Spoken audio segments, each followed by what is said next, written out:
Olha, é digno da gente dizer obrigado, chuva, pela graça alcançada. E no lugar de ficar repassando posição por posição desse ótimo GP da Holanda de Fórmula 1 em 2023, eu vou aqui fazer aquela geral entre os melhores e os piores, quem ganhou, quem perdeu, as equipes que evoluíram ou não evoluíram, e fazer aquela geral da prova como um todo. Olha só, para uma corrida que teve chuva para, bandeira vermelha, um monte de tempo parado e fiscal dançando, tivemos uma ótima ação esportiva, apesar da manutenção do resultado das últimas 9 corridas. Max Verstappen, o inimigo do entretenimento, venceu mais uma vez, tem 9 vitórias consecutivas nessa temporada e igualou o recorde do Sebastian Vettel de 2013, em um ano onde a mesma Red Bull tornou tudo isso um saco e venceu um monte de provas em sequência. A gente sabe que o Verstappen já é o tricampeão mundial, agora é uma questão de tempo. Então vamos olhar para o campeonato como um todo. Eu vou tentar não chamar de resto, tá?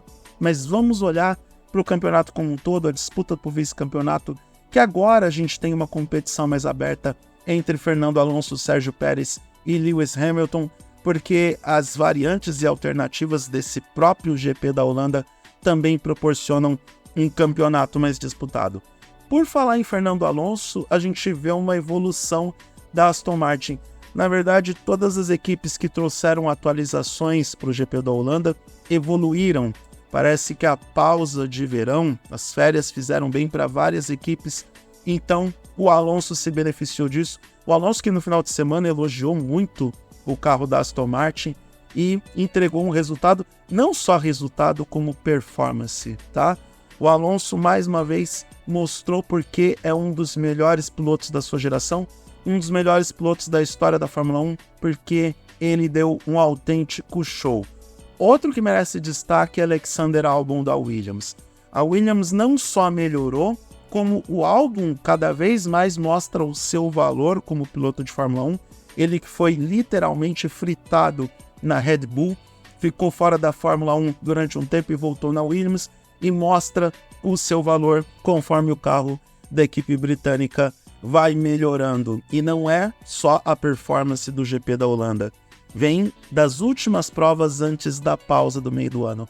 A Alpine também, depois de todos os desastres que aconteceram na equipe, as demissões em massa, todas as modificações administrativas, também apresentou melhora. O Pierre Gasly chegou em terceiro, depois da punição do Sérgio Pérez, que conseguiu mais uma vez fazer o Helmut Marko puxar o caderninho, porque ultrapassou o limite de velocidade nos pits. Parabéns, Sérgio Pérez, né? Pedindo argumentos para ser demitido mesmo com um contrato renovado para 2024.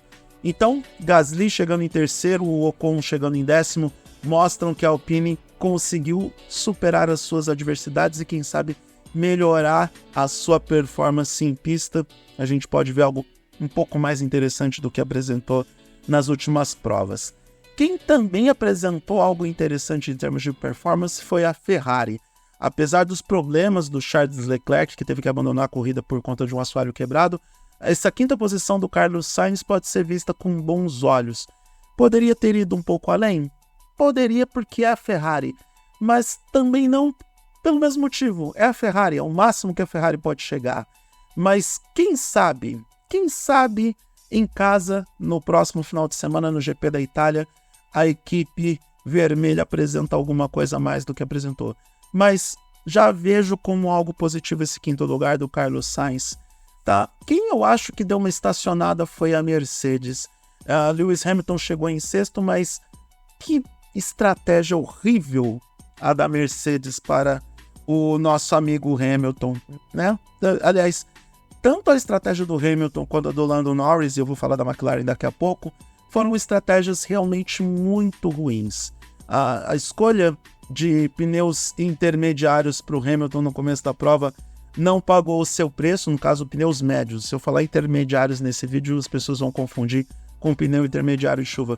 Mas a escolha para os pneus médios, com previsão de tempo indicando chuva para a volta 5 da corrida, não foi a melhor escolha, e segurar o Hamilton na pista mesmo com a previsão de uma parada de chuva, também não foi a estratégia mais adequada e o Hamilton teve que remar para conseguir essa sexta posição.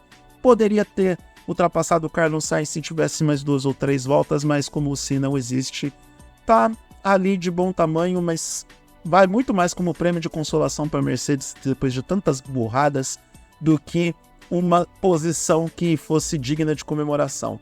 Da mesma forma, no caso do Lando Norris, a McLaren errou muito na estratégia desse cara e até mesmo no Oscar Piastri.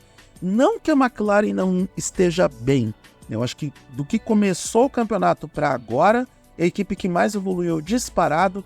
O treino classificatório da McLaren foi muito bom, assim como o do Albon também foi, mas o Norris largou na segunda posição e a impressão que ficou é que durante a prova a equipe foi evoluindo.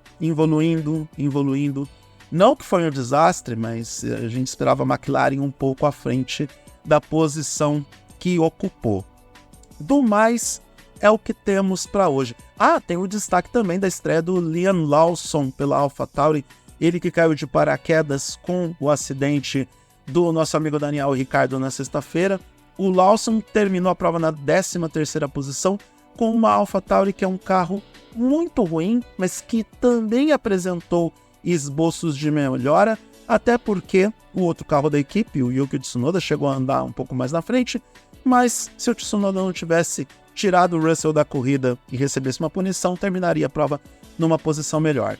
Dito isso, como o Liam Lawson terminou na frente do seu companheiro de equipe, que tem muito mais experiência e pegou um rabo de foguete em um final de semana, onde ele não testou o carro e quando pegou o carro treinou na chuva no sábado, olha, o Lawson sobreviveu e o piloto neozelandês mostrou serviço, o que complica a vida do próprio Yuki Tsunoda e também do Daniel Ricciardo, que vai ficar pelo menos 6 semanas fora. Ele fez cirurgia no final de semana e vai fazer o trabalho de recuperação e fisioterapia em Barcelona, mas vai ter que ficar de olho e perder o sono com o piloto neozelandês, que mandou muito bem ao longo da corrida.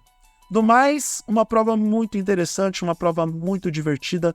Obrigado, chuva, pela graça alcançada.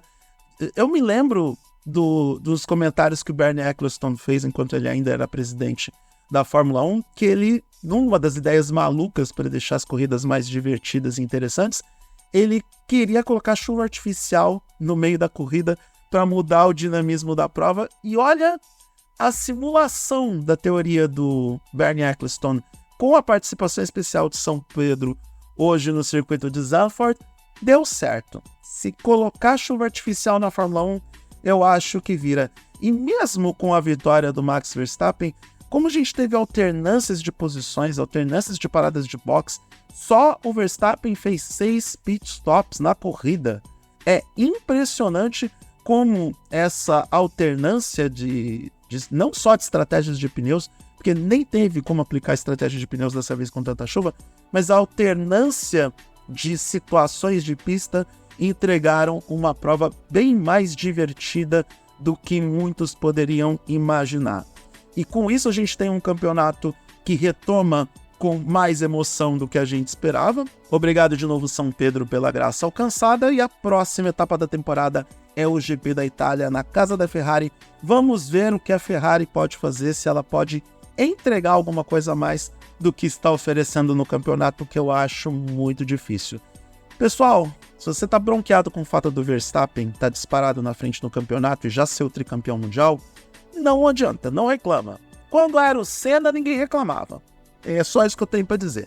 Vamos olhar para o campeonato, para a disputa pelo vice, porque Pérez, Alonso e Hamilton entraram nessa disputa de vez. Eles vão duelar até o final e ainda tem mais 10 provas para a gente se divertir bastante com a disputa pelo vice-campeonato. De novo, Verstappen vai ser tricampeão mundial por competência e porque dirige uma nave alienígena. A distância dele para o Pérez é simplesmente astronômica. É impressionante como o holandês é um piloto muito, mas muito melhor do que o mexicano. E por isso, só por isso e também por isso, Verstappen é o melhor piloto da Fórmula 1 nesse momento e com méritos vai ser tricampeão do mundo. Na verdade, já é tricampeão do mundo. Ninguém tira o título desse cara. Vamos olhar para a Fórmula 1 pela disputa do vice, porque vai ser bem mais interessante do que a gente imagina.